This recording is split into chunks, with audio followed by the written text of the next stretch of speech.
And it hurt so bad that it felt like it was on fire and somebody was trying to put out the flames with a sledgehammer.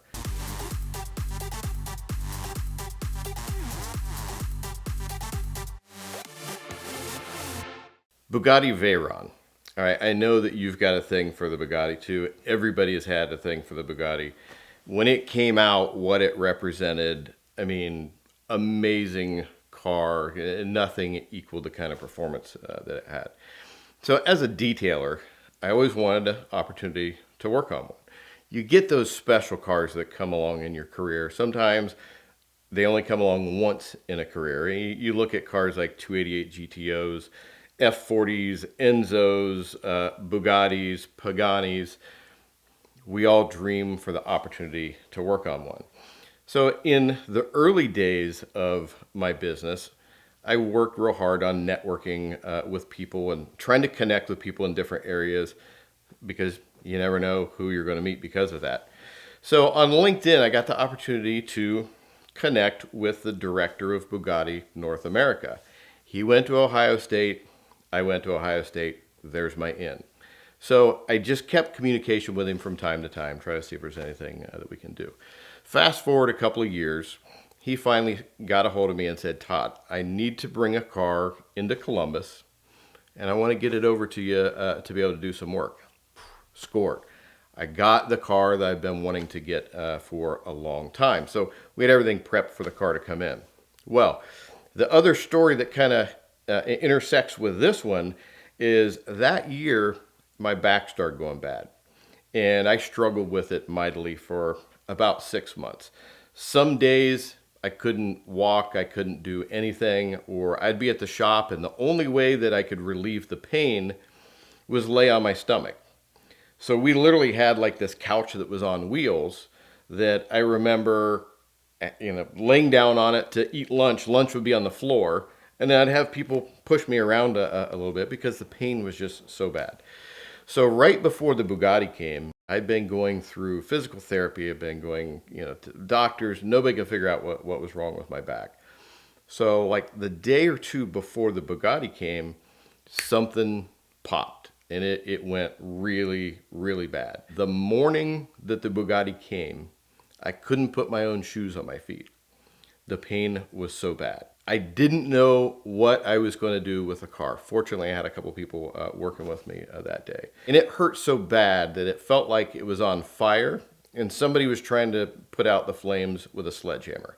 If that puts into perspective what the pain was like. I mean, it was just absolutely insane, bring a grown man to cry.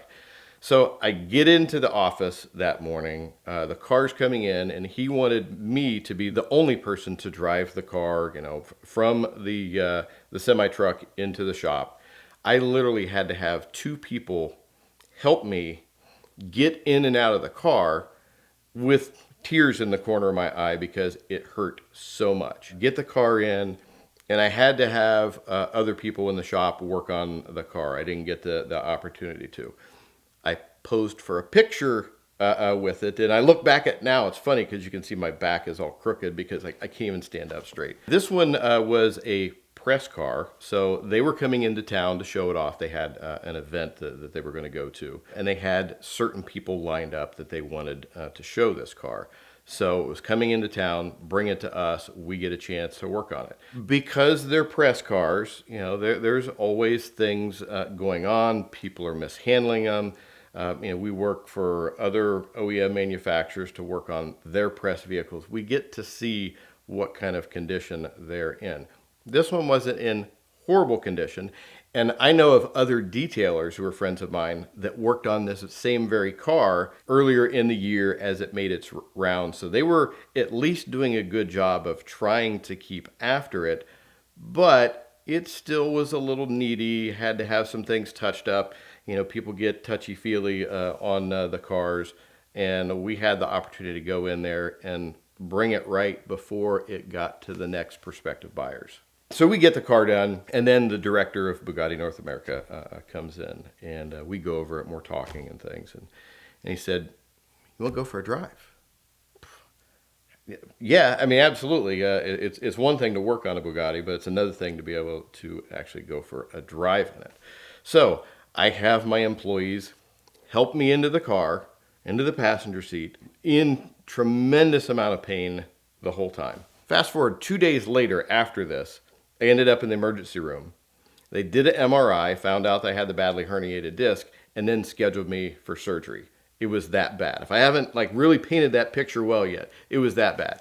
So they helped me in the car. We go for a drive, and he just got done telling me, he said, well, with these, once you hit 100 miles per hour, the windows automatically roll up. And we go back behind our shop and go into Country Road, and he hammers on it from the back, turbos, everything making just a crazy noise. It was so exhilarating. And then like a couple of seconds later, the windows started going up. Like, holy crap, we're 100 miles per hour already. So we drive around a little bit, and I mean, everybody's hanging out their car. They're wanting to see you. They're taking pictures and stuff. And he pulls over off the side of the road. I'm like, what, is there something wrong with the car or whatever? And he just looked over at me and said, okay, your turn to drive. I jumped up out of the seat, out of the car, ran around the other side, jumped in. Pain was non-existent. For me to go over there and have the opportunity to drive this Bugatti Veyron, that adrenaline rush that came from that opportunity was so strong that pain where earlier in the day I wanted to chop my own leg off, it didn't faze me one bit. The thing about driving one of these, I was really surprised because I had driven plenty of hardcore vehicles. When you get in those, they're razor sharp. You hear every pebble. You feel everything that you run over. And I was expecting the same thing when I got into the Bugatti. But even as a passenger, I found it to be a pleasant ride. Obviously, things got crazy when he put his foot on the pedal, but the ride itself was nice.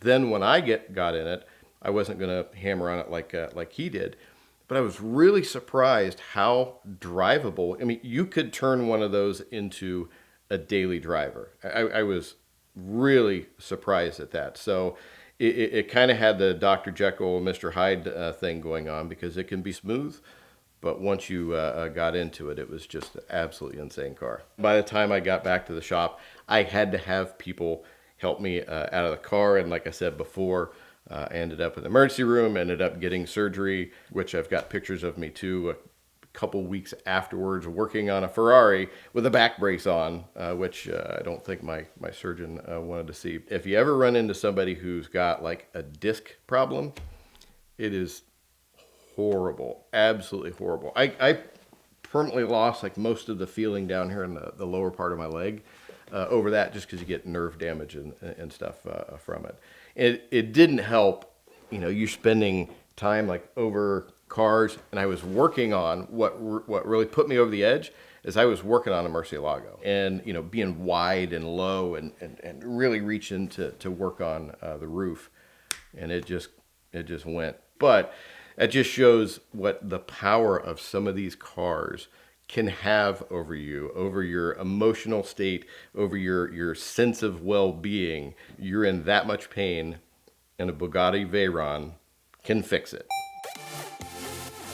We'd like to thank Avalon King for their continued support of the VINwiki YouTube channel. You can check out the link in the description below for a discount on their Armor Shield 9 ceramic coating, or enter the code VINwiki at checkout. It adds hardness to the paint, increased clarity, and makes it much easier to clean. So be sure to check them out today.